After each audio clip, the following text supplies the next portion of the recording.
Hello, Hi! I'm Chris, And I'm Matt.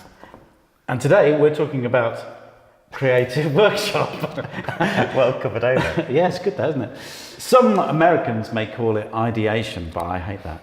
It's like idea creation. Yes. Yeah. We call it a creative workshop. Yeah. We say what it is. Yeah, exactly. What is it? Is it? Well, basically, it's time away from your day-to-day job with an impartial mediator to solve problems or come up with new ideas. Yeah, so we say an impartial mediator. It doesn't have to be, but that can often work best because somebody from the outside of your company might be better, in a better position to pull you out of that rut, pull you out of where you are. But you can do this just as your marketing team, something like that. It would still work. And as long as you have some good focus, there's definitely some value in doing that. But why do it? Well, it can transform the way your marketing team problem solves and communicates. It really lifts you out of where you are and makes everyone think in a new way. Yeah, so we see this a lot with some companies, with marketing teams, and they might be doing the same thing over and over each year, and sometimes they want some fresh perspective and a fresh idea. We're going to do another vlog about that down the line, actually. But we know that these kind of exercises can really help energize a marketing team and help bring some new direction to the business. Yeah, so we talk about how we do it, what we do. Yeah, so the first thing is to set some goals, understand what the day is for. It could be to solve a problem, so perhaps there's something going wrong in the business, or you want to improve conversion or something like that. Maybe there's some specific thing. Or it could be a little bit more general, which is, look, we want to try and explore new ideas and new ways of working. Yeah. And the first thing to do is set a realistic schedule. Obviously, you've got a half day or a full day. You just need to figure out what tasks you want to do, what little projects you want to work on throughout the day, and don't try and do too much. Yeah, give yourself plenty of time to do those tasks, because they can take longer than you think. Yeah, and you can research interesting tasks. If you search for ideation, there's lots of interesting tasks to pull you out of where you are at the minute. One interesting one is if you take something that you know is true or you believe is true at the minute, turn that on its head. So the example would be, I know a chair has 4 legs.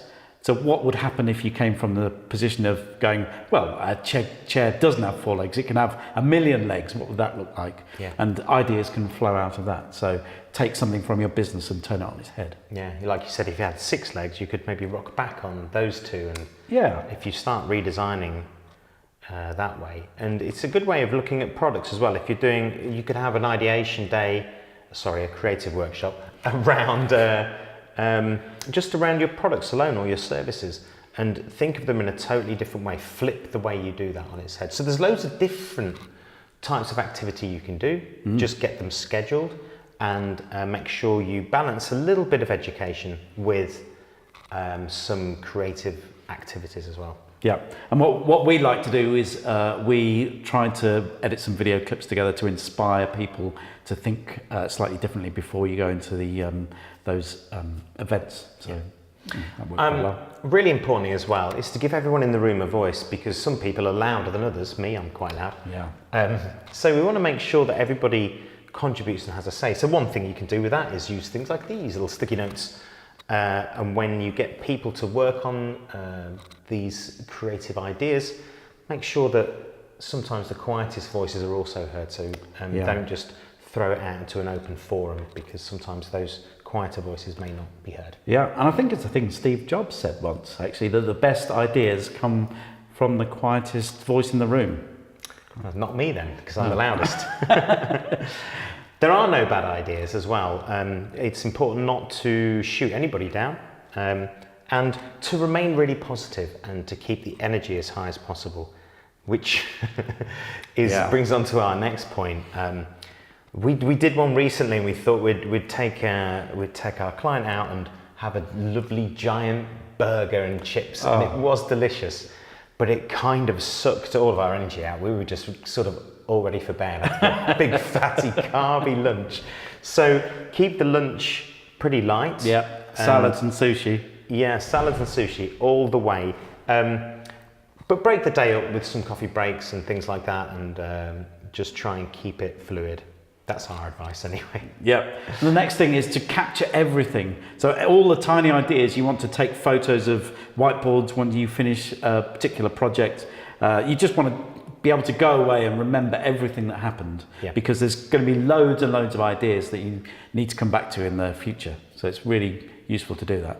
And when you wrap up the day, look, go back to those goals, see if you've achieved them, and try and take away something really actionable, something really pragmatic that you can actually then use to make a difference and get the most value out of this exercise. Yeah, it's really important that if you've been on a day out, the next day in the office, people aren't just going, well, that was a nice day, and carry on in their usual rut.